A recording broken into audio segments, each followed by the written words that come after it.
who was out of touch, who said he didn't know what a Kodak Black was, right? The person who basically didn't know what a Lil Uzi Vert was, and you basically say you were so out of touch you didn't know what was current, right? Go back to that person. But I love you, Wayne. But truth be told, Wayne is one of those artists that, and I hate to say it, y'all gonna take what I'm saying and y'all gonna think it's disrespect, but Wayne's legacy in hip hop has aged the worst by far. And I don't know if it's because he operated and so much of his great material are on these mixtapes that are over other people's beats, and they came and lived with the live mixtapes and the Dat Piffs and all of this Spinrillas. And since those outlets have kind of like gone away, I just seen that Piff say that they're gonna upload all their shit to like Archive. That Piff Archive. That they said they're gonna upload all their stuff to Archive, and yeah, the Transfer is one of the largest rap collections there. But I'm gonna be honest with you, I really believe that Wayne's, and maybe it's his drug use, and I hate bringing that into it because we're very sensitive about Wayne's health, but I think Wayne's legacy is one of the most disrespected. I think Wayne's legacy, and I hate to say, y'all gonna call me a hater, I think it's one of the most disrespected and probably the one that has aged the worst. And I'm gonna tell you a couple of the reasons I believe. I just told you some of the reasons in terms of the mixtapes, right? Another reason I believe is that with everybody who really who really went to another level, right? Everyone, you gotta have to be in Wayne's spot or a Jay spot, or you have to, and I'm gonna have to think about DMX because some of the things I'm gonna say gonna fit into it as well.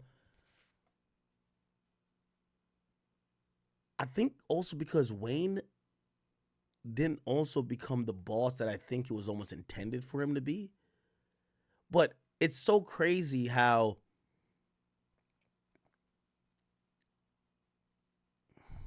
I don't know, I'm trying to be careful with my words, but I don't know. I was hearing some people talk about, like, I think I was hearing Adam and Wack talk about Young Thug, but they were talking about his influence. But it was not only his influence, I think they were talking about his catalog, his current relevancy, but the people he's brought into the game and introduced. And I don't think people look at Wayne like that, bro. I'm gonna be honest with you.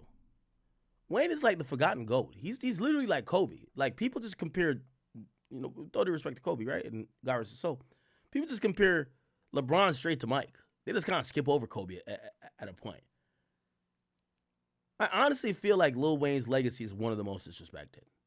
And I do think it's aged incredibly poorly.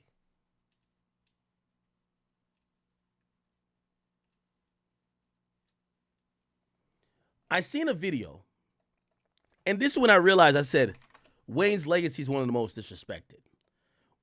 When they posted Wayne's Amazon performance and everybody clowned it, saying, this is the nigga y'all want to headline the Super Bowl, it really dawned on me then, everything we thought that was so dope about Wayne back in the day, everybody now looks at it now as some clown shit.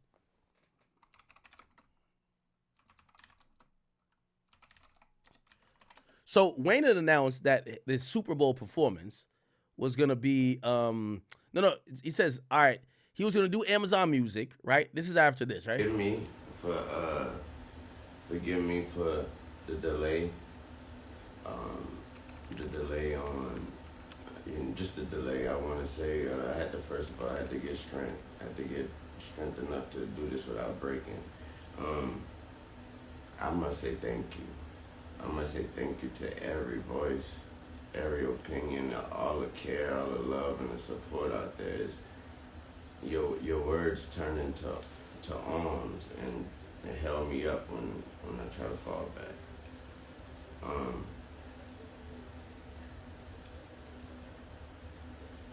That hurt a lot. You know what I'm talking about? It hurt a whole lot. I blame myself for not being mentally prepared for a letdown. And for just automatically mentally putting myself in that position like somebody told me that was my position. So I blame myself for that. But I thought that was nothing, I thought that was nothing better than that spot and that stage and that. Okay.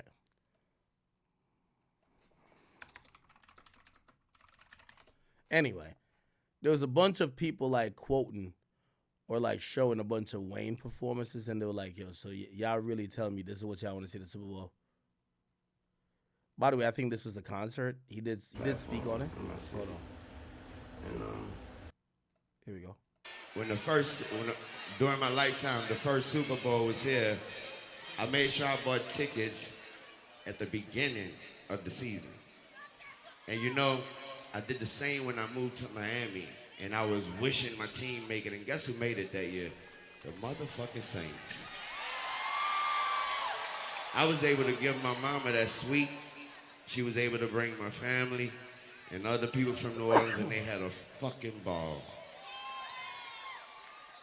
That moment I said to myself, I want to be on stage for the Super Bowl one day in front of my mom. And I worked my ass off to get that fucking position, and it was ripped away from me. But this motherfucking moment right here, they can't take that, man. They can't take that from me. Ladies and gentlemen. Anyway, they had mad clips like this. They said, "This is a nigga y'all wanted." Listen to this.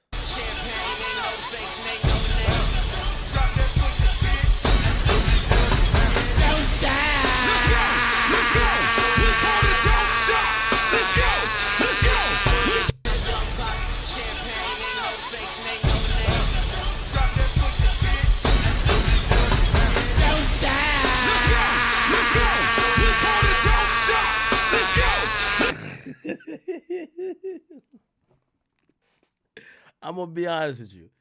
I love Wayne, but for whatever reason, man, I've never seen.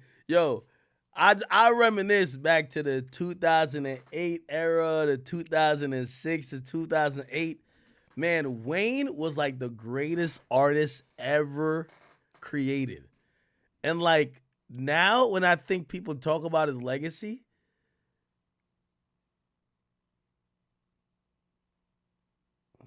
I don't know, bro. I don't know.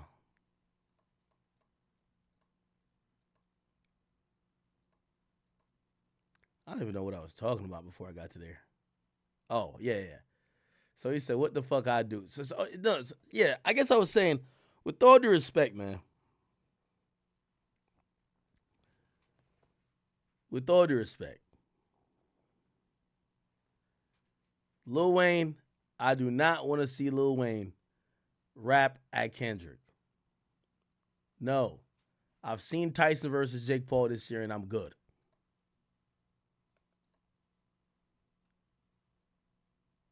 Let me see if I can find that clip.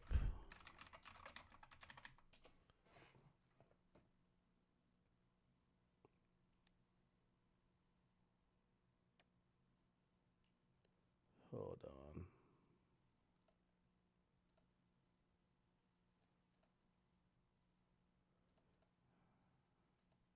Oh, I thought there was music on. Anyway. Yeah, I don't want to see it, bro. Oh, another reason, I think it's because, Wayne, Wayne never transcended like I think a lot of people thought he was going to be. I think people look at that arc of Jay and how Jay became a boss. And I know he's an enigma, but it felt like Wayne was always, like, even still, he's just a rapper. And I think that kind of devalues his dominance. It devalues his run in the game. It devalues his influence. And yes, I get it. We do know Nicki and Drake, who are subsidiaries of his label, are running around. But it feels like I don't know. His legacy just doesn't get all of that. Like, obviously, when we talk about it, we give it to him, but like, the mere fact that here's the point: the mere fact that motherfucking Kendrick Lamar even felt confident enough to say that, my nigga, should tell you. Should tell you. Unless Kendrick's just feeling himself, which I kind of think Kung Fu is starting to feel himself a lot. The nigga even called out Snoop. Kung Fu Kenny's starting to feel himself a lot now. I'll tell you one person he won't call out, that's Jay. But they're playing for the same team, allegedly. All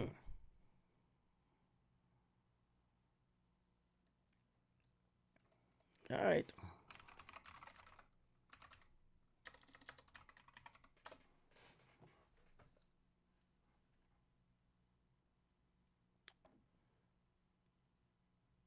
What the fuck? Did y'all see this shit, chat? So this guy Khalid. Then again, Let's see if we can go back to the origin, okay? So some random dude came out and said, bitch ass nigga lied. Said I broke into his house because I didn't want him. So the whole time niggas like, what the fuck? What do you mean you didn't want him? Khalid is gay? Then he answered by saying, he basically said, yo, he basically admitted that he was gay. A lot of people said what I said, like, I thought he already made the announcement. I had no idea anyone thought he was straight. Anyway, he said, I got outed, and the world still continues to turn. Let's get this straight. All pun intended. I'm not ashamed of my sexuality. In reality, it's nobody's business. But I am okay with me. Love y'all. It says he's pride, gay. There y'all go. Next topic, please. Then I guess he decides to speak on it. Hear this. I'm honestly just trying to watch my tone right now, but that dude and I dated 4 to 5 years ago, y'all. The last time that I talked to this guy, keep it a beat. When the last time you fucked that nigga, man? Was 4 years ago, y'all. This is all random. I don't know why he did it. I don't know what's going on with him. You know, mental health is real. But I haven't even had a conversation or seen this dude in 4 years. Nah, shit do be crazy when you sneaky link come back around 4 years later, huh? Then again, y'all, this is 4 years ago. This is 4 years ago. Where is this coming from? You tell me, because I really don't know. The only reason I'm even clearing up any of this is because, like, it's just a little triggering seeing the few comments. It's not that it's this running narrative or anything like that, but it's triggering seeing the few comments of people painting me as if I'm just some manipulative abuser. It's just crazy to me. Regarding the stories of the abuse,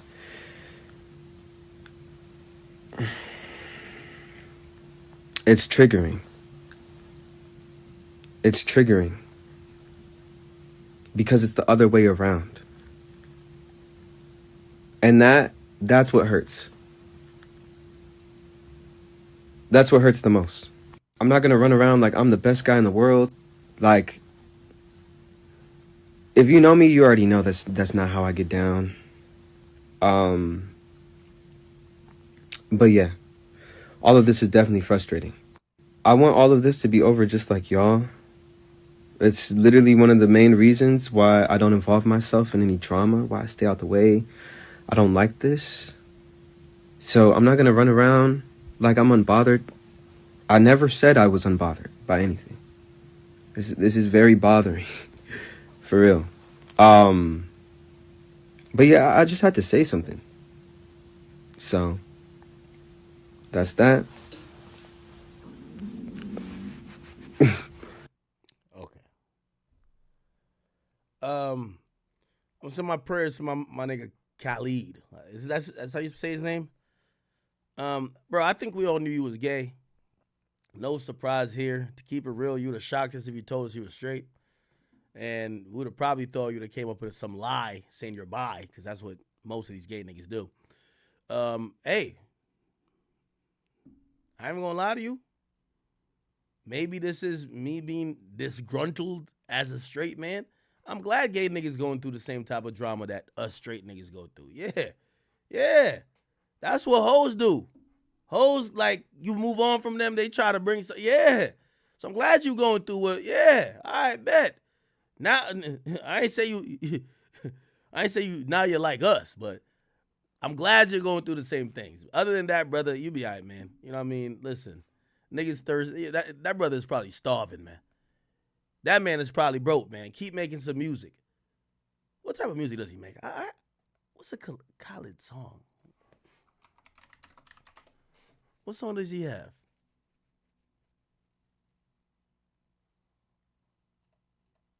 What's his biggest hit? Pause.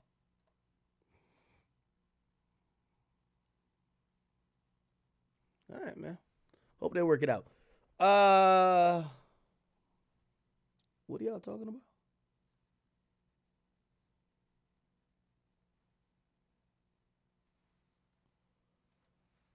Yeah, my bad, chat. I shouldn't even went into that topic, man. We over here talking about Drake and Kendrick. The jokes all flying though, man. Hey, listen, the jokes gonna fly. and I do think rightfully so. The jokes are gonna fly, right? Somebody says, or not somebody, Daylight says, is it? Daylight says, went from telling that boy to drop to tell that boy to stop to tell the cops. Then Charlemagne, he came out and he said, come on now. Because you lost a rap battle, Dot said squabble up, not lawyer up. I'm just here for the chaos. Let's discuss. You know what's so funny? I could have swore on Brilliant Idiots, maybe Andrew Schultz said it. They were telling that man to sue a long time ago, but for defamation. Then apparently Rhapsody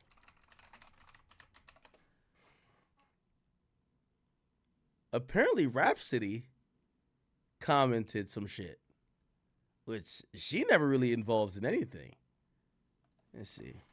Rhapsody Drake. She commented on some shit. What she said?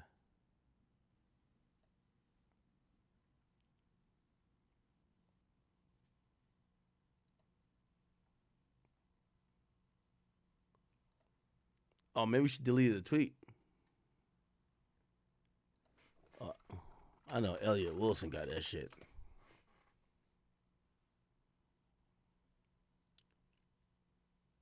Here we go. Yeah, Rhapsody said, oh, I guess she deleted it. She's copping, please. Oh, she says legal action over losing a rap beef? My. Not like us at all. God damn. Then she kind of came back around to kind of clear it up. She says, some of y'all big sensitive out here, I see. Y'all a little tribe of sensitivity. Y'all really think a lawsuit is rooted in protecting artists? Tuh. The delusion. The record cut through because it's culture. It's an anthem. Bigger than a beef and bots. CC, the West. Why do I just name? Is Rhapsody from the West?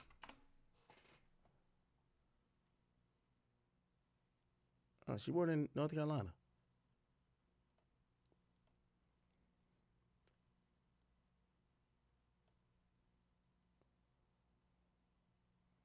Huh.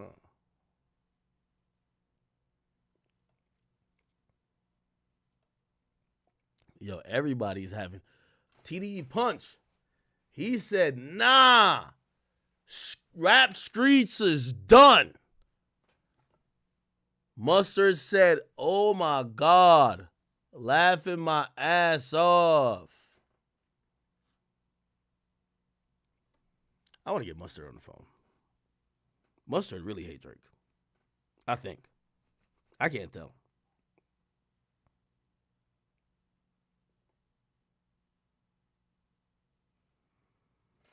I do think it was ill-timed. You know, I'm going to keep saying that. It was super ill-timed.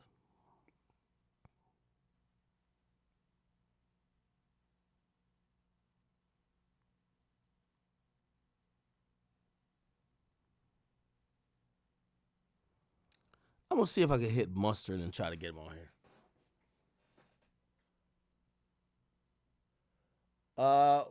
Who, you say Young Boy Dis Boosie? Okay, I hear y'all.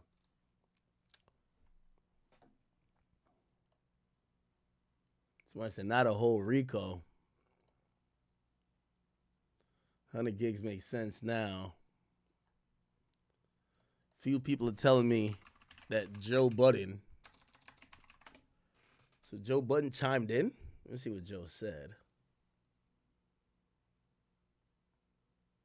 It's risky at. The last nigga did this, they blackballed. His name was 6ix9ine. 6ix9ine. You remember when 6ix9ine came out and started exposing the bundles and this and that and this and that? Oh, And they wouldn't yeah, I let do that remember nigga that. make a playlist or nothing after that. I know, because when I went to try to playlist him, they like, man, whack, you know, the nigga, you know. Now, it's another thing. Well, two more things. A, let's say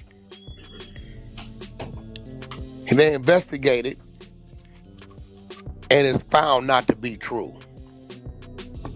Drake looking crazy, right? Exactly. Okay. Let's say they investigated and find it to be true.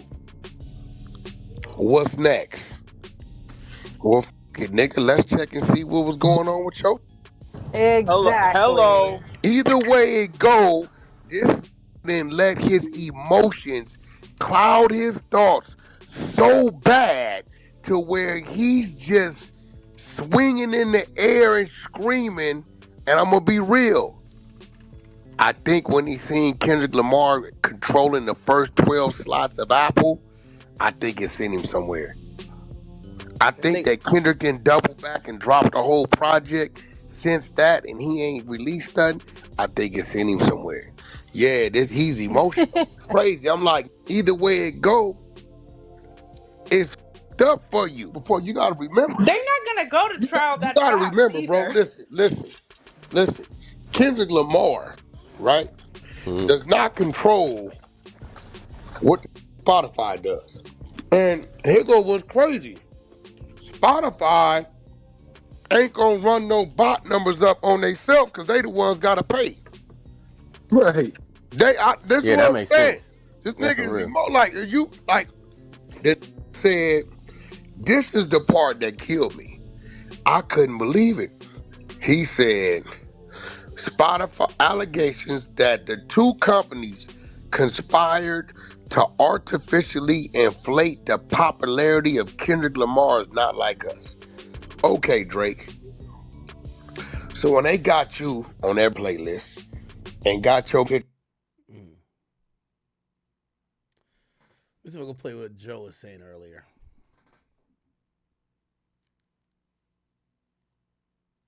The album took a lot of the steam from you and Danny and that OVO side over there that was just waiting to rush and. Oh, by the way, I seen also this pop out. So apparently Pitchfork has ranked Kendrick Lamar's G and X album a 6.6, which is apparently his lowest score from the publication to date. I'm actually shocked. I would think that they would be two-hand double gog 3 million in the project, except they gave Kendrick Lamar GNX 6.6. Wow.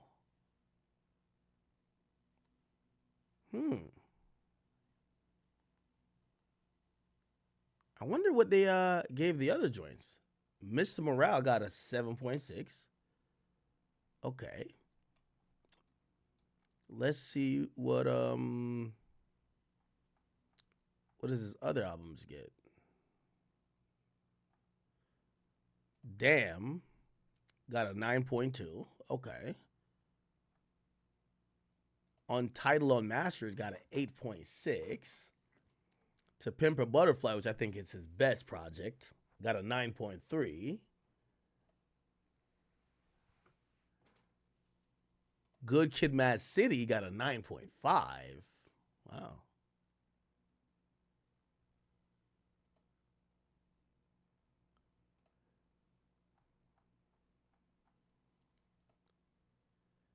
And hold on. And Section 80 got an 8.0. So yeah, this is definitely his lowest ranked album. You know what's so funny watching like Kendrick fans? Like, you got to do a case study on Kendrick fans. Kendrick fans has turned into Drake fans. I'm gonna tell you why. Kendrick fans used to be the people who were chanting about, yo, it's all about quality over quantity. The reason our guy can't drop every year, he's always cooking up heat. Yo, you get microwavable food. Yo, we're getting real dishes. Like, yo, we're getting something that takes 4 or 5 years to cook up. It's like, yo, your guys is dropping fast food music, right? Then they would also say, yo, listen, yo, fuck the numbers. Let's talk about the quality. Fuck the numbers. Now, like, you know, every one of them were trying to say was classic 20 minutes in. Now they've fell back off of the classic thing. You know what they're all saying?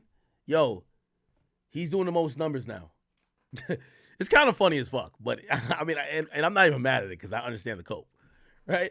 So they've fell back off of, yo, he's making the best music ever, but they're just saying, yo, watch, look, he did like quarter million views on YouTube in like 10 minutes. What are you talking about? So they're using Drake fans' defenses now, which is that Kendrick is going crazy with the numbers, which he is. Call some shit mid 20 minutes after it dropped. So now what do you say? That this ain't it. This ain't even it. Job not finished. Job not done. Hold your critiques. Hold all that shit y'all wrote in the drafts. You got to hold it. This is an incredible... For it to not be his album, come on, stop playing with that kid. Like, yo, what is God doing to my body? Go ahead, Rick. During the beef, when Drake was leaking certain tracks or he was getting accused of leaking certain tracks to test it out, what did y'all say? Y'all said he was being pussy. That's whole shit. If what you're saying is true, you might not have said it, Joe. Multiple people did say it. And if that's true, then if your theory is correct and he just slid this out to test the waters, he's doing the same shit. Being objective here, I think most of the conversation was the non-2 DSP drops. They were like, stand on it. Don't have it leaked. Don't have me drop it. You put it out and put it everywhere. He actually does a lot of the same shit that Drake does, but this is a prime example of that. Right? Grandpa Rick, Incorrect. His mixtape or Absolutely whatever project this is going to sell, and we're not talking about sales, but he's not testing anything out. He's Kendrick Lamar. Why do you slide out this mid pack if it's not the album? We're waiting. It's not a mid pack. It's a mid pack. A mid pack. Yo, that's funny as fuck. Rick, hold on, Rick. Some of these songs are not, and this is what I'm talking about. Just because y'all dick writing the shit out the album don't make it better. Dick writing is actually fucking good. Like, nobody dick writing this shit is good. It's really fucking good. It's decent. None of these songs, to be clear, none of these songs are standout. It's 12 tracks. Oh my God. Rick. All right, I am muting the stage to gather myself. And Rick is going to trick me into talking about this shit. I ain't saying nothing. Actually, y'all fight. I ain't saying shit. Trick me. Nah, get your shit off, Rick. Come on. I brought Danny up here to support her. I'm trying to get it off. People keep interrupting me. Honey, please let Rick land. Who are these people? Okay, so he's on there. I don't hate that one. The ones I hate, I've already said I hated them. Star, you know I love you.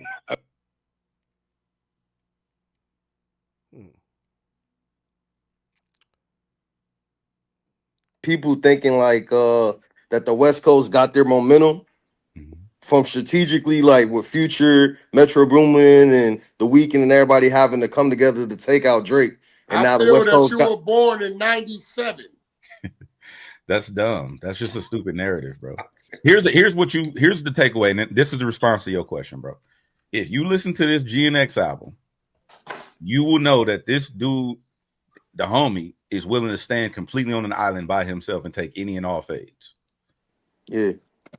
But I do But have a point. but it didn't happen that way. It didn't It happen happened that with way. the Future, with Weekend, and it was like a snowball effect of everybody teaming Talking up about against this album, the things he's saying, he's like going at who he want to go at. Snoop. But I'm talking about how the momentum was gained, though. The momentum was gained from the Future record, where it had Future, Metro Boomin. Let me correct. When did you start paying attention to this? Wait, hold on here. Let me To correct. who? Kendrick? I don't like when y'all do that. The I've been a momentum Kendrick was fan. gained because of his verse and his bars. Why wasn't nobody on the rest of them niggas' bars? Because it was like, yeah, but it was a diss towards Drake that came left field. Niggas like, oh shit, where this came don't from? matter. It was Kendrick's bars. So what I'm saying is, well, nobody said nothing about Future bars. It was hot. It was everybody. Kendrick's bars is the one that pretty much erased everything and said this is the focal point. Because Kendrick was saying controversial shit about one of the biggest rappers in the world. As an artist, he penned what he penned. He outran everybody else. What do you know? What do you know about behind the scenes? What do you mean behind the scenes with Kendrick and Drake? Like what they got going on? I mean, I'm not privy to like any beef or like why this situation is the situation it is. I'm just a fan looking how it is, but it just seems like on the outside looking in, if you're not from the West Coast, people feel like there was like this people teamed up to take Drake out in a way. You know what I'm saying? Why does it seem like that? Because it was a diss record with multiple people on it. It was two people. It was one person on it. Metro, not a rapper. It was one person on it. But Metro had tweets and shit that aligned with the. He wasn't saying shit on the songs, but he had tweets and shit that followed. So it seemed like it was like a strategic attack against Drake. So Metro just did a GQ, and he kind of he said that he had a personal issue with Drake, right? Yeah, he said that, and he said, but it ain't that, right? Okay, cool. Even if that's cap, he just told you that's his issue with him, right? Yeah. So even if Future had an issue with this man, right? And even if Dot had an issue with this man, right? Have you ever had a problem with somebody? Like an issue with somebody? Yeah. Yo, DJ Dickhead is so unbearable. Nigga, Kendrick was hating for 10 years, nigga. He finally got Drake to bite after it looked like he was part of like the fucking Avengers. The album was called We Still Don't Trust You. A$AP Rocky was on there just fucking modeling, doing whatever. Everybody was dissing. The Weeknd came on the second part. Okay. Oh, no, anyway. All right. Enough of that. Anything else I missed with this? Am I dragging it at this point? I see some people say next topic. What did Joe say about this? I ain't gonna lie to you. Because the internet is interneting, so I'm just glad it's on their faces. Is that a Wayne diss? No, I wouldn't call it. I wouldn't call it a Wayne diss. Yeah, I would. Well, he was agitated. And I'm glad I could see it. Now I ain't got to play cool with if you got a problem with that and you showing it, cool. I'm glad I can see it now. Diss? I used to bump Carter 3. We all did. I know. He bumped a bunch of albums. All right, sorry, Wayne diss. Kendrick named his album after one of the hardest cars of all time, the 1987 Buick GNX. Even if it is. Now they're talking about should Drake forgive Future? I remain in the theory that I think Future is the most important person in hip hop. You can't go against Future. I think Future's the only nigga that all that Kung Fu Kenny woke shit. If Future came out and said, Kendrick is lame. Done. Future is the key to this whole thing. You don't beef with Future. I don't give a fuck. Future, let me tell you this. All that Kendrick shit that he's doing wouldn't work on Future. All Future would be like this lame ass nigga, man. That's it. That's it. No rapping back and forth. No lyrical, miracle, spiritual. Nobody want to see you crip walk and do no dumb shit on stage. Future would have won this beef by just one tweet, nigga. Lame ass nigga dropping this whack ass pro black music. That's it. Lame ass nigga. That's it. That's it. I swear. Future the only nigga who could take out Kendrick, bro. Trust. That's why you can't beef with Future. I ain't gonna lie to you. I think Future got Jay-Z out the paint. Remember when? Man, y'all better stop playing with Future. Future is singly the most important cultural figure to hip-hop in at least 100 years. I'm telling you. Future is that nigga. I'm sorry. You got to realize Kendrick one of them little picket fence niggas who's acting like he represents everybody. Future is Future, bro. I'm sorry.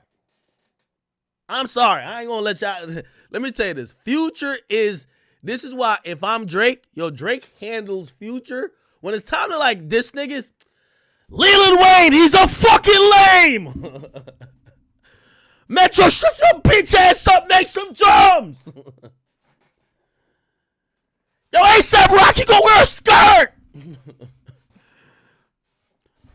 Who else? You be giving everybody, like, just violating them. Yo, Weekend, go sing some more shit, you crackhead. Oh, Future? Oh, yeah, that shit hurt me, bro. I ain't gonna lie to you, man. That's my guy. That's my guy. That shit hurt me. Yo, that nigga be doing. Yo, that nigga Drake be violating everybody dumb crazy. Until it get to Future, he handle it with kid gloves. I can't even lie to you. Nobody wanted with Future, man. I'm sorry. Disingenuous. And we don't know how, and again, like, we don't know how dude feel. Like, we don't know how Drake feel. Yeah, Drake has really been on his fuck all you niggas shit. So this could be their attempt of trying to. Nah, he didn't never not do Future, that to Future. Future. He said from day one. I never had a problem Dog, with him. man, you ain't never had no problem. What the fuck are you doing? He said that from day one. Like, what's your problem? I'm not gonna lie to y'all. If I'm Drake, the same way how Kendrick got the West Coast, Future got Atlanta, and Future, I'm gonna say Future got the South. And respectfully, if you are, I keep saying this is politics, the South matters way more than the West. I'm sorry. Sorry, people, West Coast people, don't get mad. It's just truth, okay? It's really been the headquarters damn near hip-hop. Future, I'm telling you. Everybody be like, West up. Like, niggas be saying West up. Niggas only one artist we care about. What y'all talking about West up? One, just say Kendrick up. Like, what y'all talking about? They be talking like it's 55 of them. West up. Like, what are you talking about West up? Y'all got one artist. Future got 30 kids. And they're all popping. What are we talking about? They be talking about it like, the West Coast got like a whole conglomerate. Nigga, it's one nigga. If Future, put it like this. If Future not rolling too tight with you, I ain't gonna say everybody gonna go against you, but they're gonna be like, man, Pluto ain't flowing right now. I ain't gonna go against Pluto. I can't go against Pluto. They can't go against Pluto, bro. I'm just keeping the peen. it's up for life. Forever. Say what? Yeah. I'm not gonna lie to y'all. If I'm Drake, it's up for life. Forever. Yeah, with certain niggas. For sure. Certain niggas for sure. I want him and Rick Ross to squash it, but I don't even know what he did to Rick Ross or what Rick Ross did to him, but they gotta be up for life for that. Just off of, and I want them to make music together, but just off, bro, you kicked my back in at, even if you had these problems with me, why you ain't catch me on an ISO for our fade? Why you ain't call me, bro? Why you ain't call me? Why you gonna wait till these, like, yo, Rick Ross jumped in. You realize that Rick Ross jumped in when his shit was not even, the nigga wasn't even on the album dissing Drake. Nigga, how you just volunteered to be in the beef? So he can't. So it's for the timing. He can't forgive Rick Ross. Okay. Unfortunately, he's gonna have to forgive Metro. Here's the problem. The two niggas that I think he needs, definitely Future and definitely 21 Savage. That's like their little butt buddy. So he gotta forgive. Like, yo, that's their +1. When they're coming over to play PS5, they're bringing their little brother. And it's, guess who? The fucking lame Leland Wayne. I'm sorry. So you got to kind of forgive the nigga. So as much as I think Drake wanted to really be, I think Drake wanted to catch that nigga and give him the squabbles. But you got to forgive him. And you can't do nothing to him because that's Drake, that's Future's best friend. And that's 21 Savage right hand man.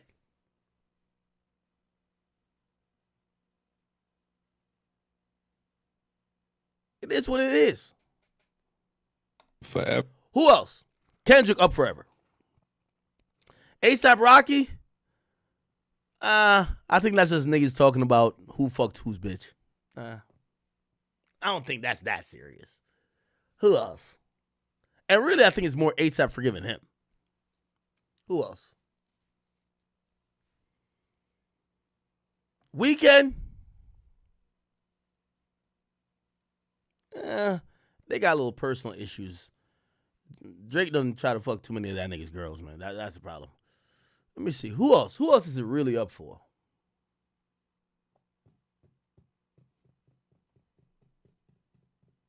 Okay. Ever and ever and ever. I'm Ever. never working with none of you. None of you. I don't think Fuck any of that's going to each happen. and every one of y'all. I wouldn't. You know me, bro. Bro, what? And I'm a B up. I got 40 and Boy Wonder right here. We good. We are good. I'm Fuck a y'all. B up. You can say whatever you want. If I'm Drake, yeah, Future, I never had no problem with you. Yeah, I do with Future. But this shit started on your album. You and Metro's album. And you cleared it. And you cleared it. You heard that verse. You let it go out. So, yeah, I can see why Future would be doing some damage control right now. If I'm Drake, it's up with you, too. I'm going to keep it a bean. I think Future don't give two fucks. Am I glazing Future? Or I'm just keeping it a bean? Bro, I think Future just realizes he that nigga. I'm sorry, they need Future more than Future needs them.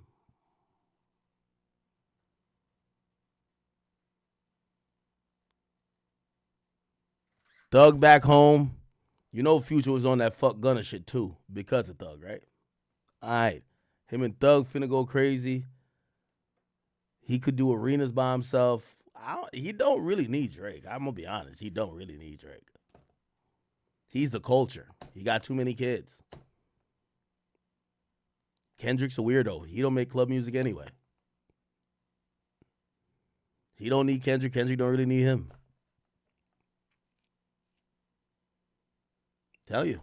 Future is irreplaceable. Remember, I told you that. And if I'm Drake and you hit, let's just say they friends, like genuinely friends, for the sake of the conversation. If they, I think that's the important part. Well, I think what Ish is trying to bring up. I think Drake think that him and Future was like I ain't gonna lie to you. Do they got matching tattoos? Like Future come across like a nigga that Drake would get matching tattoos with. Like, yeah, I got FBG tatted on my shoulder. It's on my rib cage. FBG OVO for life. I can see Drake doing some shit like that. Feel me? And I can see Future not giving a fuck.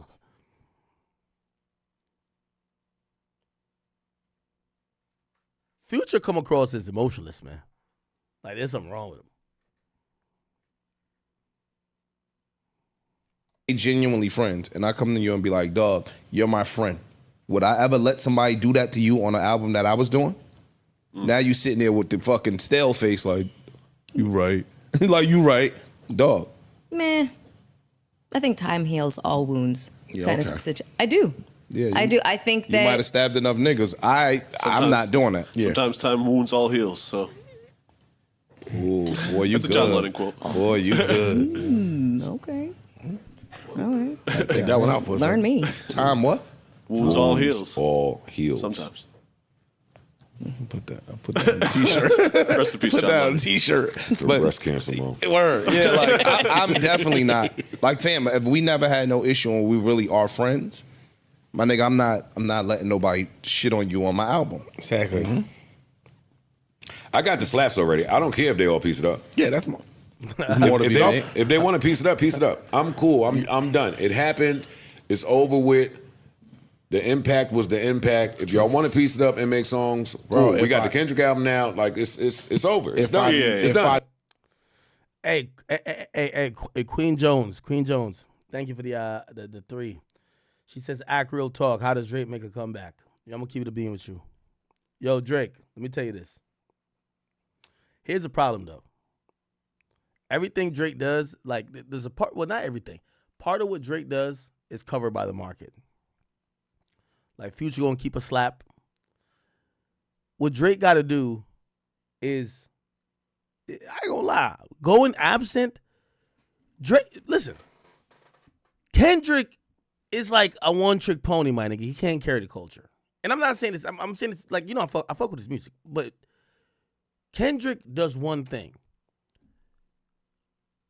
If I'm Drake, I'd be like, I'll do some take my ball and go home shit. All right, have fun with that nigga. By next summer, I guarantee niggas is gonna be like, yo, where's Drake at, man? Yo, this nigga just keep rapping like he's saying too many words in a minute. Like the nigga's rapping without a beat. He's rapping too fast for the beat. We can't dance to no shit like this. Like we can't. Yo, where's Drake at? We need some singing. Trust. That's only way that's how you really do it, bruh. Because Kendrick done fooled the masses that what you doing is some sellout shit. What Drake been doing? Singing to bitches and fake getting niggas lit. That's what make all the clubs go around. It's like happy music, good shit, vibes. Yo, listen to Kendrick. It's like studying for a test. You gotta be on some like salty shit and be like, oh, that's what y'all wanted? All right, y'all got it. Have fun. Holla at me when y'all tired of your having a migraine. Listen to music. When y'all want to go to the strip club and not hearing a nigga talking about, like, rapping like he trying to free the slaves. When y'all ready for some shit that it could be played in the clubs that women gonna love, just holla at me. But you know what? I'm gonna fall back for now. Let me fall back, work on my new deal with this label, because they getting out of pocket. Let me figure out a couple things. I'll be back. Trust me, as I said, Future, he hold down the club. He holds down a certain lane. But trust me, if we didn't get Drake, no new Drake music in like a damn year, the only problem with that too, this is a problem with social media. He would have to disappear too. Because, granted, Drake has dropped, was it 7 songs? Nigga, it's been 7 months since the beef. Right? He's dropping 1 song or 1 feature a month. It's not that much, honestly.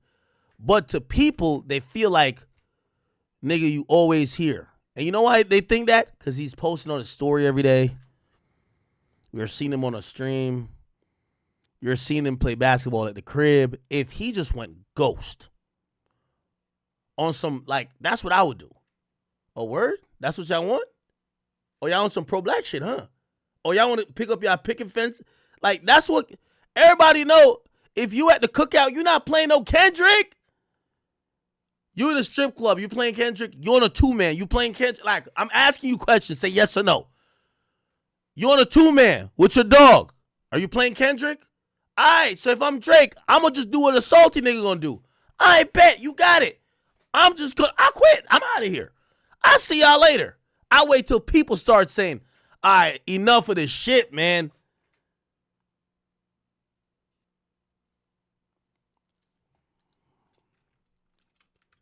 Enough of this shit.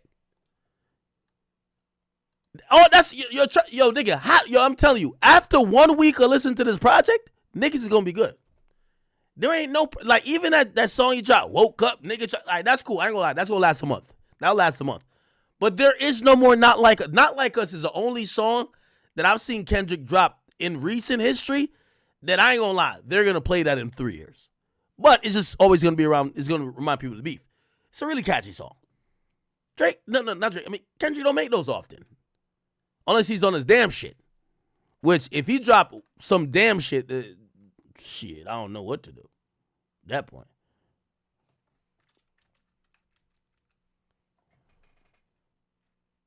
That's what Drake got to do, man. If I'm Drake, I just disappear. Y'all niggas gonna get tired of this nigga rapping about the mannerisms of Raphael. That he could only give you art. Like, nigga, you man, what the fuck?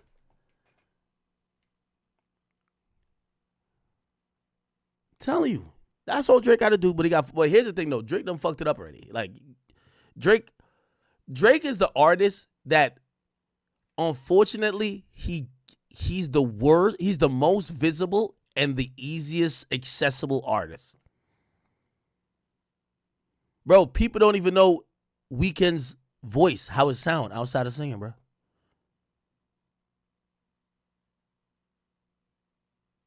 Drake at every basketball game, he just have to go ghost.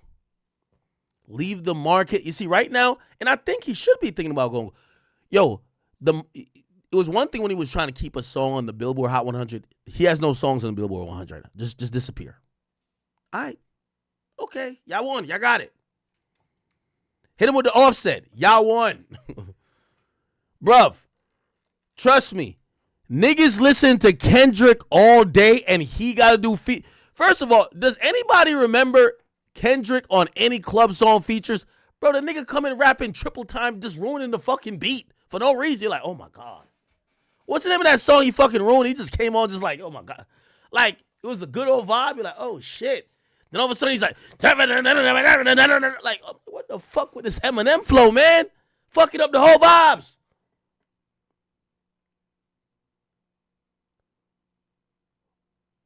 What's the name of that motherfucking song?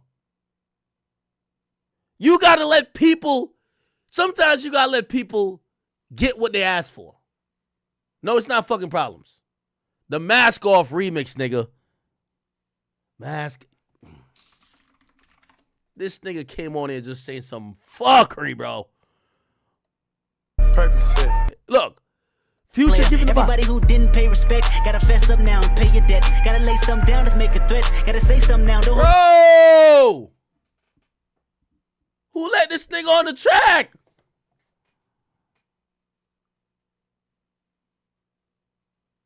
Chat, that's all I'm saying. But here's the problem. I think Drake, he sculpted his whole career off of never being, he's the biggest artist, but he's never been like the Frank Ocean, Mystique, you can't see him, where does he hang out? If Drake don't post for 3 days, you're going to see him with a bitch in Turks. That's a fact. Like I think Drake probably would have the hardest time going ghost. Like, we don't even know where Kendrick be at. Like, where how does he have fun? We've never seen Kendrick on vacation, ever. We don't know what he do. I don't know if Drake could do that. First of all, Drake got a big fucking 737 plane with his album cover wrapped around the shit with messages under the plane that just flies from Turks, Canada, Miami. Like, it's like a moving... It's like a moving party.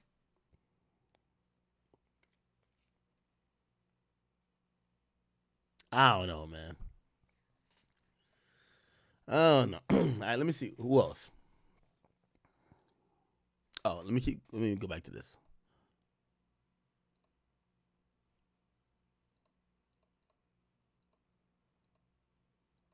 Wait. Did I miss it?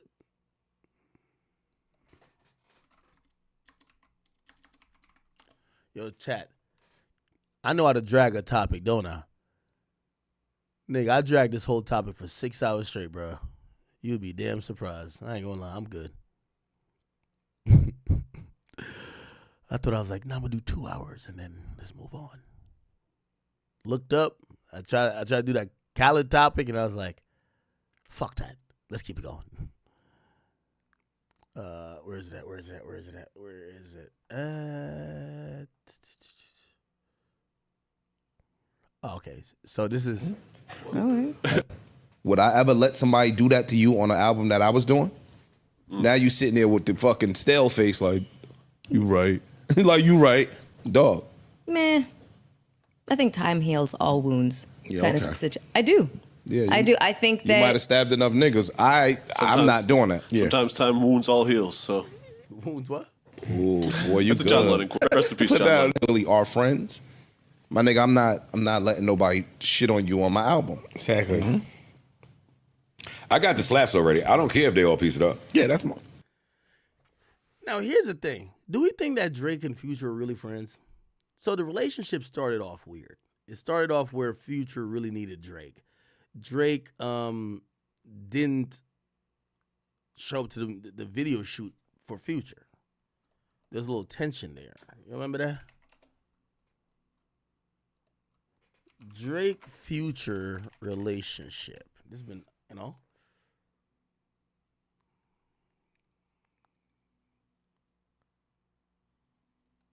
This is 3 years ago. Studio, I feel comfortable about the music that I'm about to put out. I feel comfortable about the direction where I'm going. You know what I'm saying? So your collaboration work is always great too. I want to take it back to one of my favorite ones you did, the one with you and Drake. Who initiated that? Was you guys just vibing in the studio and then it was like? It was something we was always talking about. Okay. You know what I'm saying? We just always talking about. We just love to collaborate with each other. So it's good anytime we get a chance to get in the studio and work with each other. Is there something else coming from y'all too as far as a collab? Nah, we just working. You know what I'm saying? Right now he overseas doing his tour, and I gotta go overseas. I gotta go to China, gotta go to Russia or whatever. And so I'm gonna be on tour. I'm going overseas for a second. I gotta be over there for like 4 months. I'm gonna come back and try to kick off a tour over here and see where I go from there. Now, if you had to choose one song off The Wizard that meant the. Yeah, that was a while ago. Somebody did like a little documentary.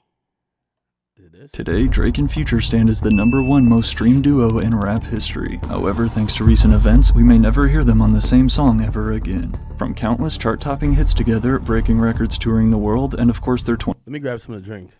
Grab some water. 2016 collab album, What a Time to Be Alive, this once inseparable pair was an instant recipe for a smash hit. Yeah, you know what it is, man. OVO free bands. Yes, sir.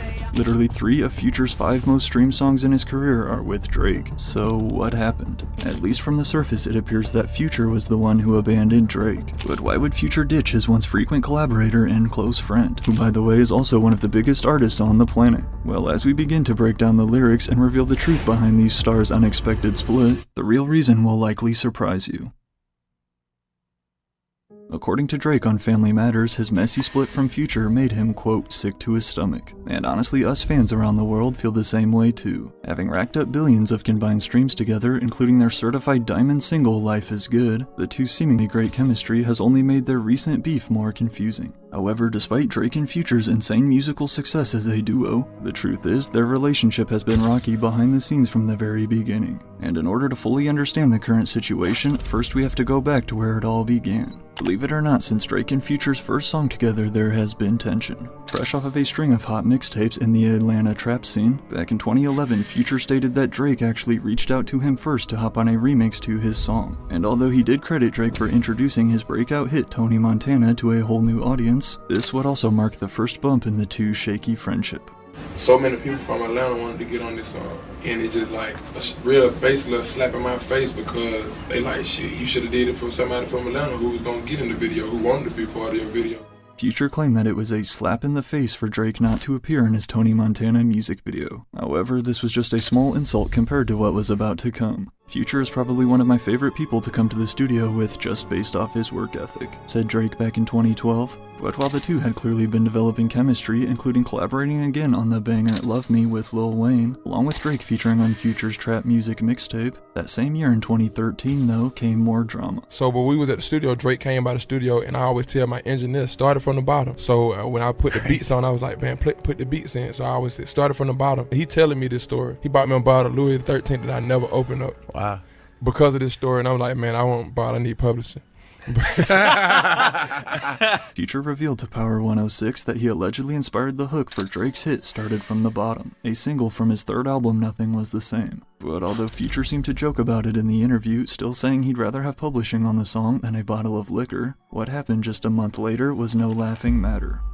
Following the release of his album in 2013, Drake was set to embark on his Would You Like a Tour world tour, alongside Future, who was originally announced as an opener. But just days before the tour was set to kick off, which it's important to note that this was scheduled to be Future's first ever tour, that was until Future was removed from the concert's lineup due to an interview he did with Billboard 2 weeks prior. Drake made an album that is full of hits, but it doesn't grab you. Future allegedly told Billboard in regards to Nothing Was the Same, I've been on the songs of all these rappers that put out an album, and my music is still better. However, immediately after going public, Future called cap on the article. Respect to Billboard, but I'm disappointed on being misquoted. Always love for my fam Drizzy Drake. Future tweeted as his team forced Billboard to remove these statements, claiming they were taken out of context. I told him, I was like, man, he got a great album. I was like, Drake a dope artist, he a dope writer. I said so many good things about him. They didn't put that in the interview though. But regardless of if Future actually said those exact words or not, according to the wave of rumors that followed, this Billboard interview clearly upset Drake.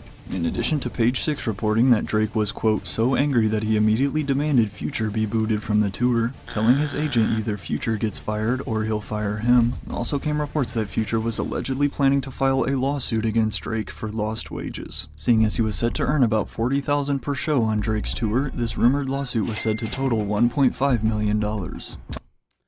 That's all I was saying. Like, were they really ever friends, or like maybe two associates who worked well together and fans liked them together? Because the relationship started off really rocky, right? However, despite Future's plans to sue Drake in 2014, the two would soon put their differences aside and rejoin forces, as not only did we see Future get added back to Drake's tour lineup, but then we saw the pair team up again on Future's second album, Honest, on a track titled Never Satisfied. Every time I show up there, he just has like a different album done. He has like a different set of like 10 incredible songs to play. And, you know, for somebody, you know, me, I take a lot of time to make music, you know, and, you know, so for me, it inspires me. At this point in time, Drake and Future were a duo locked in for success. But then, as the year of 2015 rolled around, it was time to take things to a whole nother level.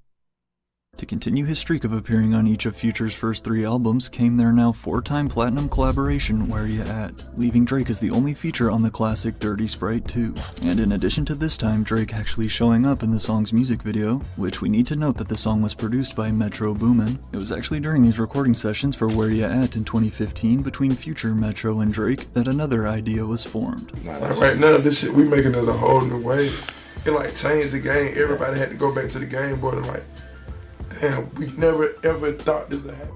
Each with now a #1 project under their belts, Future with DS2 and Drake with If You're Reading This It's Too Late, 2015 was the perfect time to make an album together. Thus came one of the biggest joint albums, What a Time to Be Alive, in September, drawing comparisons to Jay-Z and Kanye's Watch the Throne and utilizing a Shutterstock image as the artwork, on par with some of Future's other album covers. According to Drake's interview with Sane Low, the two allegedly recorded this entire album in 6 days. And then like, at the height of niggas being hot, like to come together. Yeah, that really hasn't happened, like just at the peak of two.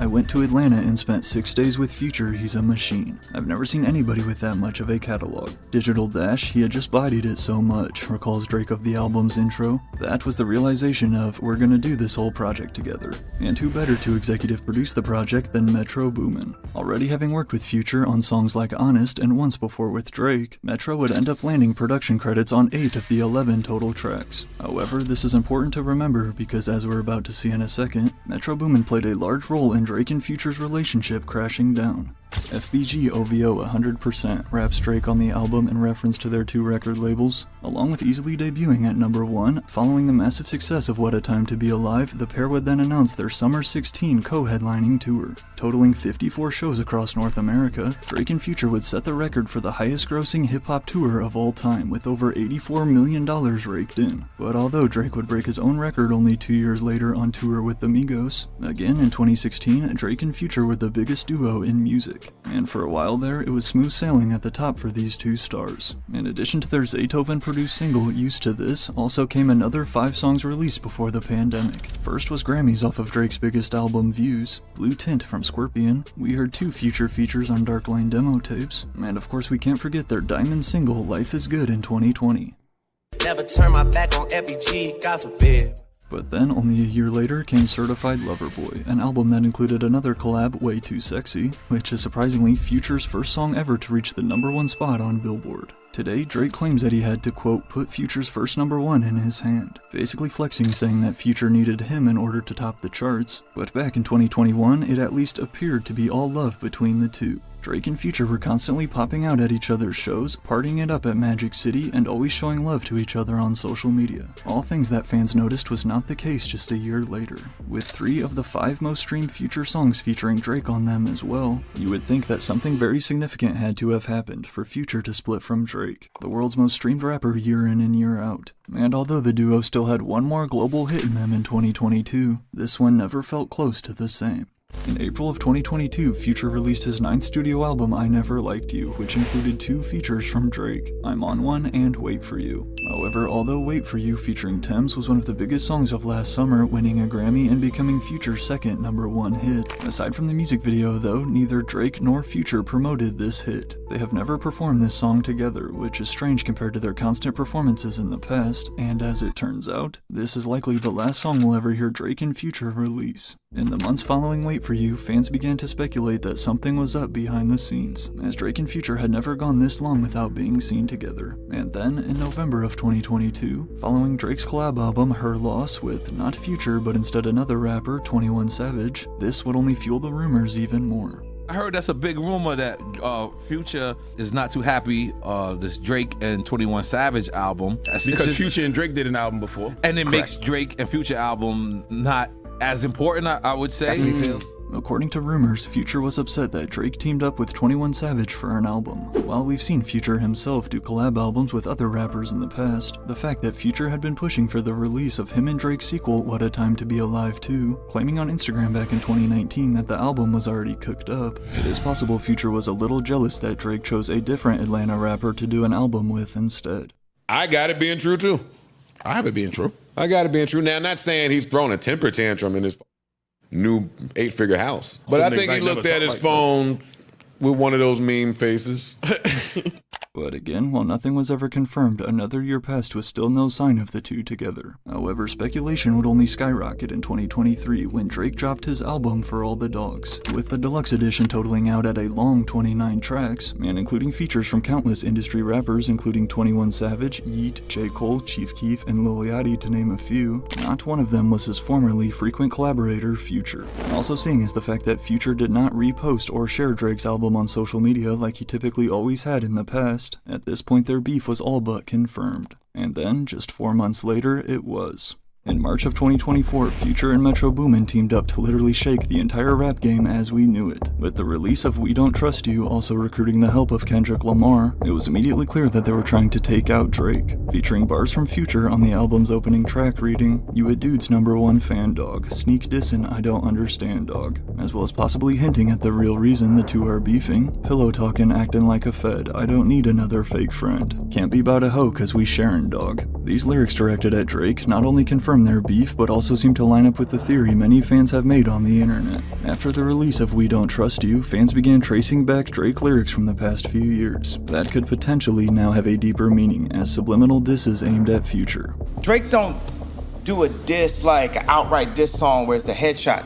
He's gonna set it up like war. Beginning with Her Loss on the track More M's, which notably was the only Metro Boomin produced beat on the album, dudes ain't got love for the boy so they fake it. Crack a couple jokes to some girls on some snake, but if I send a verse to they, they'll take it. Shoot a video, arm around like we aces, or pop out at my shows, jump around with me on stages. Along with also, What happened to that claiming OVO, we traded him.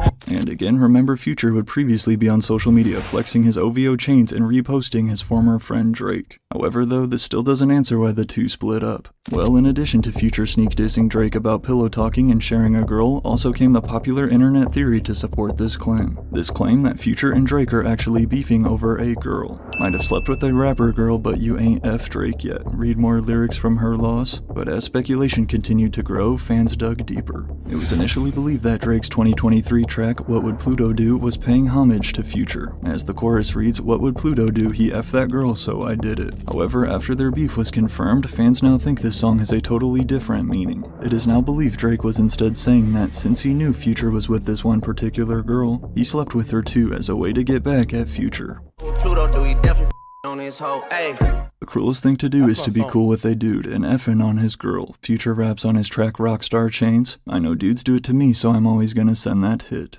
But as rumors continued swirling, it was then discovered that Drake and Future may low-key be beefing over this girl, Just Tokyo. Back in September of 2023, Just Tokyo was spotted backstage at Drake's tour stop in Miami. And along with then posting this picture of herself in March backstage at Future and Metro's Rolling Loud performance, while also wearing Future's merch, Just Tokyo has been linked to Future romantically for years. And to support this theory deeper came this bar in Drake's first diss response push-ups, rapping, I'm out in Tokyo because I'm big in Japan. Again, what initially seems like on the surface a pretty basic bar, after claims of Just Tokyo being the one behind their split, fans connected the dots. I'm the only Japanese in the family, so I guess I don't know. Literally stating he is big in Japan, it is assumed Drake was hinting that he slept with the same girl as Future. Not to mention, Japan is actually Drake's worst market commercially, and he has never performed there ever in his career. I've never been to Italy, never been to Tokyo. Continuing on with Drizzy Chippendale, probably got your bitch a no. Chippendale are two cartoon chipmunks who are known for outsmarting Pluto the dog, which not only do we know that Pluto is Future's nickname, but the very next day after posting at Drake's concert came this post from Just Tokyo, showing off her new Chanel shoes, thus leading us to believe this bar is yet another subliminal diss at Future. Drake's a little sloppy with it,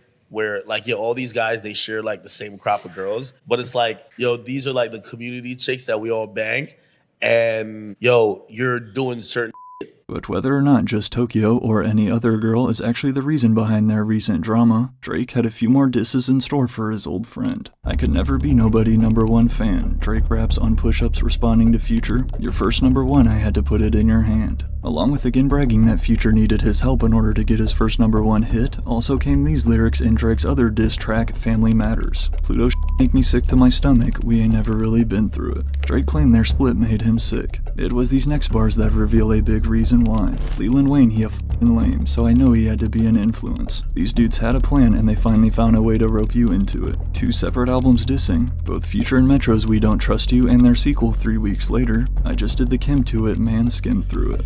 Leland Wayne is Metro Boomin's real government name, who Drake claims was the one who roped Future into joining this beef. And as it turns out, Metro Boomin is arguably the one most responsible for the split of Drake and Future. But what exactly went down? Metro Shut Your Ho Ass Up and Make Some Drums may honestly have been the most disrespectful way for Drake to diss Metro Boomin. And while that's exactly what Metro did, then producing the comical BBL Drizzy beat, the truth is, Drake and Metro Boomin's beef dates back to 2022. As another great previous duo we'll likely never hear again, collaborating multiple times through the years, tensions began 2 years ago when Drake and Metro hit the studio to play some beats. I was just in the studio with Drake one time because we were going to do some stuff for my album, and he just wanted to hear some songs from my album. Then he heard that one and really wanted to get on it. After hearing Metro's song Trance off his upcoming album, Drake immediately wanted to do a verse on it. However, despite as tempting as it may be, Metro Boomin made a decision that very few rappers or producers in the world would ever make. I was letting him know that he was really just done for real, and I was really just set on. He did some stuff, a couple parts was cool, but like I just felt like Slime verse and Trav verse and the outro, it was just already like, it just really wasn't no room. Metro Boomin decided to remove Drake's verse from his album Heroes and Villains, and many fans correctly suspected there was a deeper reason. Shortly after the release of Metro's album in December of 2022, the unreleased Drake version of Trance would suspiciously hit the internet. It's widely believed this was Drake and his team getting back at Metro for cutting his verse, who clearly did not like this and retaliated in the most Metro Boomin way possible. If you can't tell by now, Metro is also a very petty dude. And after Drake's version of Trance would leak, Metro himself then leaked the original version of Drake's Knife Talk. I had that song. That song was supposed to go on Savage Mode too. Yeah. I sent him that song like 2 days before the album came out. Really? Swear to God. He did his verse the day before the album came out. He did his verse.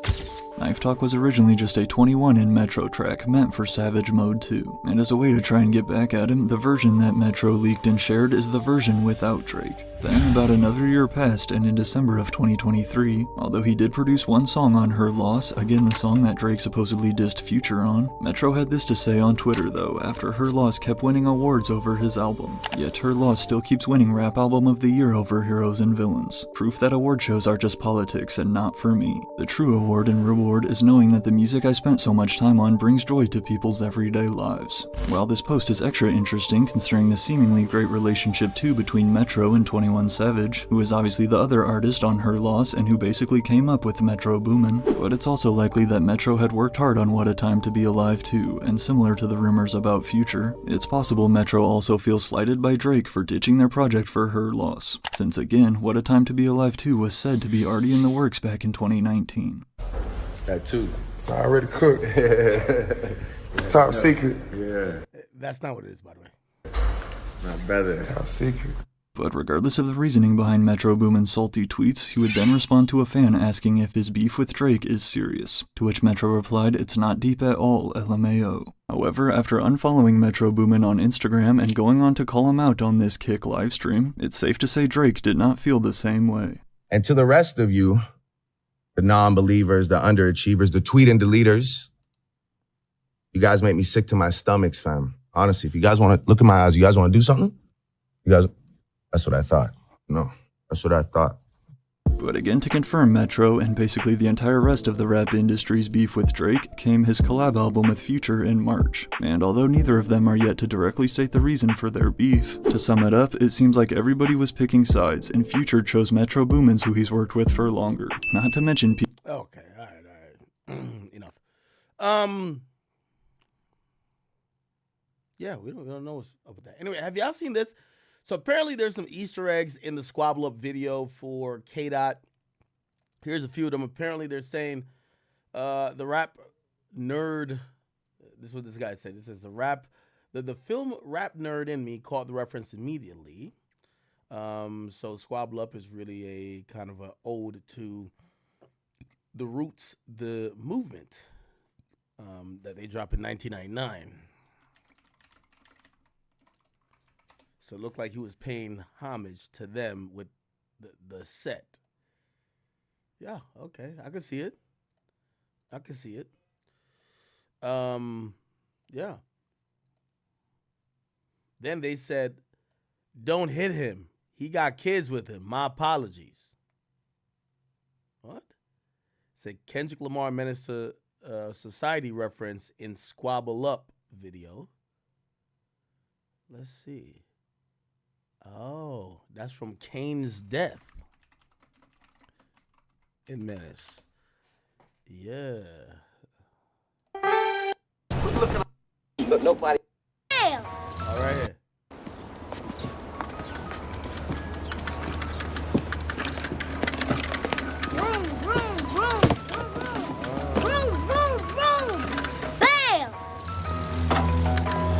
I just bought you a new big wheel. You still gonna hit me, right? Just gonna crash into me, huh?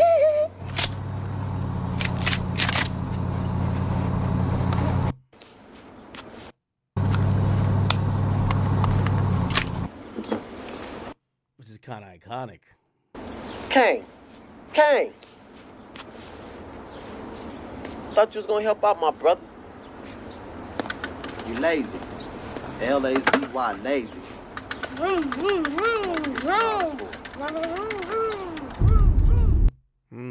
Interesting.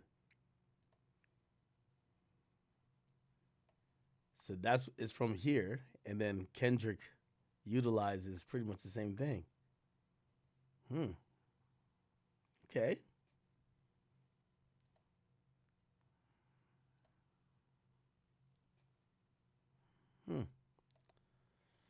Then they said the two flags in the design of David Hammond's Untitled African American flag. It's 1990 hang from the walls in Kendrick's Squabble Up video. They replaced the colors in the American flag instead using red, black, and green from the Pan-African flag by Marcus Garvey.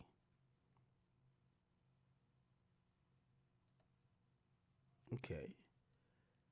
It says, rest in peace, Isaac Hayes, a Black Moses reference in Squabble Up. Kendrick is not playing.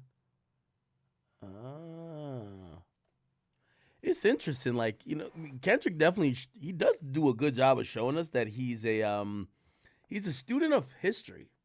He's a student of Black culture history, which clearly fans do appreciate. By the way, what is this back here?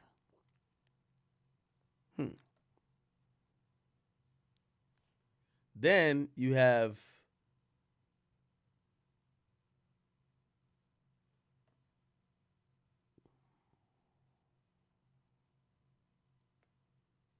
oh shit. Is that?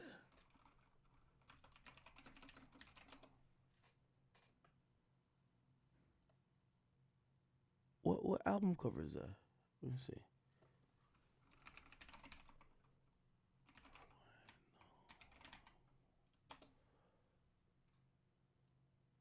Ice-T.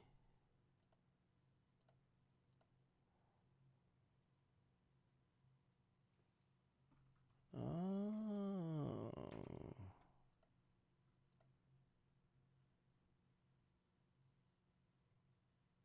Okay.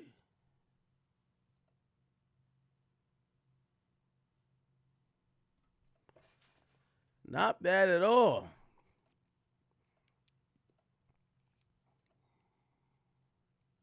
So wait a second. Does it say what I think it does?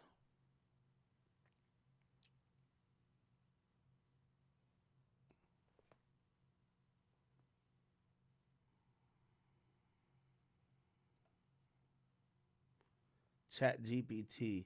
The board features a letter and the phrase omnia est a liquid, which translates from Latin to everything is something. If you'd like help interpreting this context or analyzing the rest of the words, let me know. It says, what about the fallen letters? Rearranged for the phrases steady and ready, wanted trade, wasted desk. Huh? Flash till he hydrated, bounce out, no he spook town, eyes dilated. I got the What's this? Teach a man how to squabble. Get that trigger next time, nigga.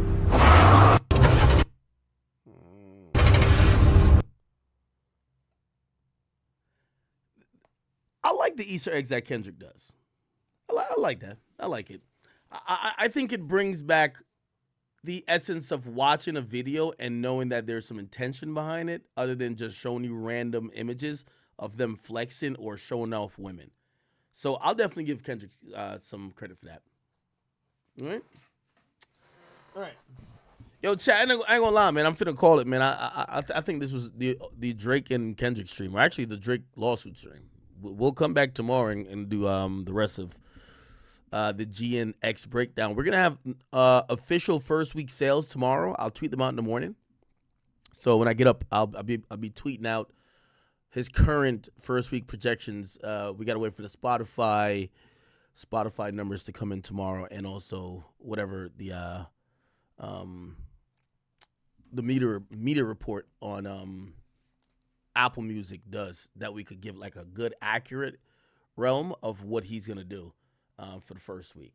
Anyway, chat, I'm sorry I didn't cover too many topics. I know we only kept it to one, but it was a pretty interesting topic if you ask me. I think the music industry is gonna be shaken up by what's gonna happen no matter what.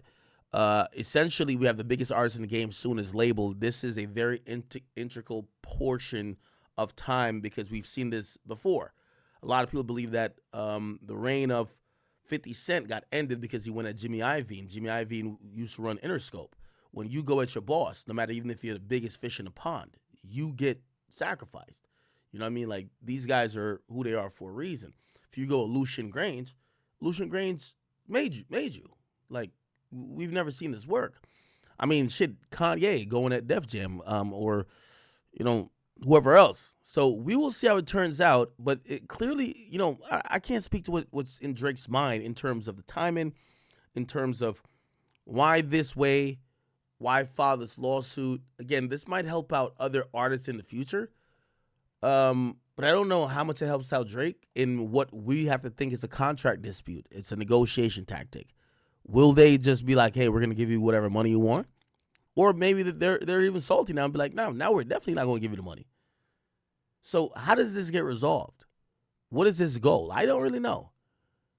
Is it interesting for me as somebody in the media that I get to see information that normally I wouldn't be privy to because we're going to see it through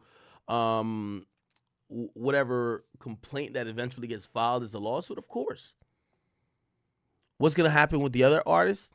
Should other artists take note of this? Of course they should take note. Because if they're willing to treat Drake a certain way, you got to think about your own mortality, right?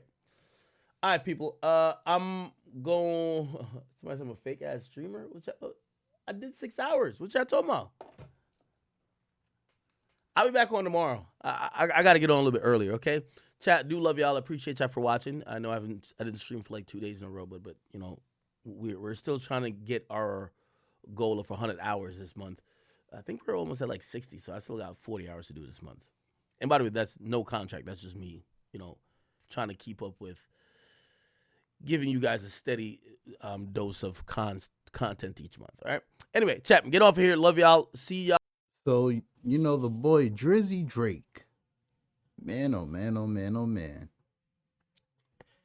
So, Drake went on a little unfollowing spree as of recently. And, he unfollowed LeBron. He unfollowed Playboy Cardi. He unfollowed Kendrick Lamar. You feel me? Honestly, I don't know why Drake never unfollowed them from the get-go. He unfollowed DeMar DeRozan. DeMar DeRozan is one very fake guy. I'm not gonna lie, like, you have to think of it from the point of view, if your position was switched with Drake, you mess with all these guys so heavy, and you feel me, one guy calls you a pedo, like, those are some serious allegations, man. Like, that you like little kids, especially in, like, the position Drake's in, and they're rocking with this guy heavy and, like, supporting him. What? Like, bro, come on. Like what X said at one point, with friends like these, you never need enemies. Like, DeMar DeRozan in the video, LeBron at the concert, bopping his head. You feel me? Playboy Cardi not clearing songs for Drake, which is so insane. Playboy Cardi doesn't clear a song for Drake. Like, the reason why it's so insane, the type of music that Playboy Cardi makes and all that stuff, with those little like noises and stuff, 5 to 10 years from now, the Playboy Cardis, the Ken Carsons, all that stuff, gone, washed up. Probably drug addicts. You feel me? You might catch them on the side of the road looking like drug addicts. They don't know what to do with themselves. Cardi has no personality. You never hear from Cardi, so he probably could do merch and stuff. 5 to 10 years, Cardi is probably gonna be like, you feel me? The way I see it is, if I don't think Lil Wayne fell all the way off, but if someone like Lil Wayne could like be at a lower level at rapping, anyone could fall off. That's the way I see it.